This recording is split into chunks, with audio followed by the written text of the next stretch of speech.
War is the ultimate test, pushing humanity to its limits. When hope fades and resources run dry, desperation sparks creativity. This isn't the work of factories, it's survival, improvisation, and raw ingenuity. Throughout history, soldiers have been forced to invent, repurpose, and adapt. Scrap metal, wire, empty bottles. Anything could become a tool or weapon. These makeshift solutions aren't found in manuals, but in the heat of crisis. The instinct to adapt is ancient, honed by necessity and the threat of death. On the battlefield, innovation is a matter of life or death. Even in chaos, the human mind refuses to surrender, finding ways to survive. In war, the greatest weapon is often the refusal to give in to despair. The First World War's trenches forced soldiers to become inventors. Standard weapons failed in the mud and close quarters. Soldiers crafted trench clubs from wood and nails, daggers from scrap, and flails from chains. Each weapon was unique, born of necessity and desperation. Survival meant repurposing everything. Biscuit tins became stoves, sandbags muffled sound. Nothing was wasted. Every object had potential. These innovations were a direct response to the failures of distant commanders. Soldiers knew what was needed to survive, adapting faster than official supply lines. Their handmade tools were silent protests against the disconnect of high command. In the trenches, true expertise belonged to those who lived and improvised on the front line. The jungles of the Pacific in WWW demanded new forms of improvisation. Machinery failed. Survival and combat merged. Soldiers perfected the Molotov cocktail, simple, devastating, and made from whatever was at hand. Jungle warfare was guerrilla warfare, using the environment as both enemy and resource.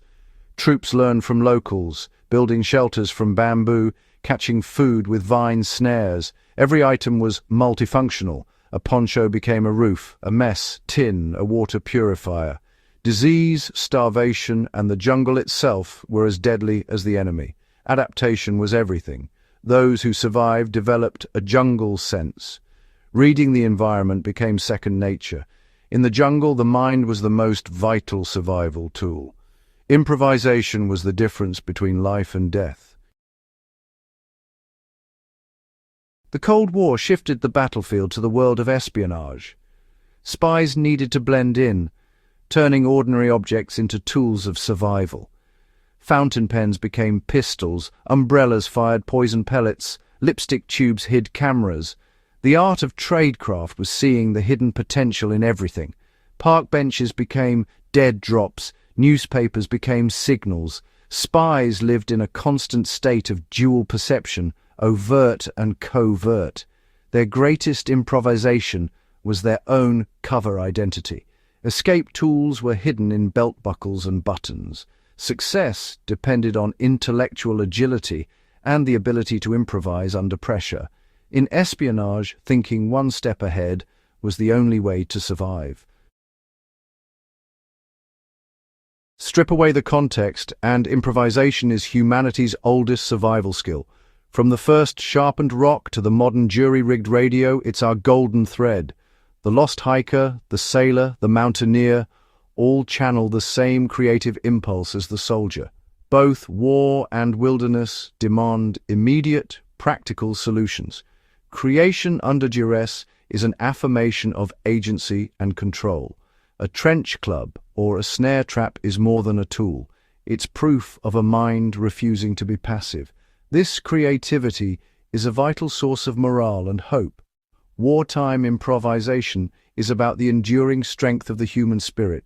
When systems collapse, we fall back on our ability to adapt and endure.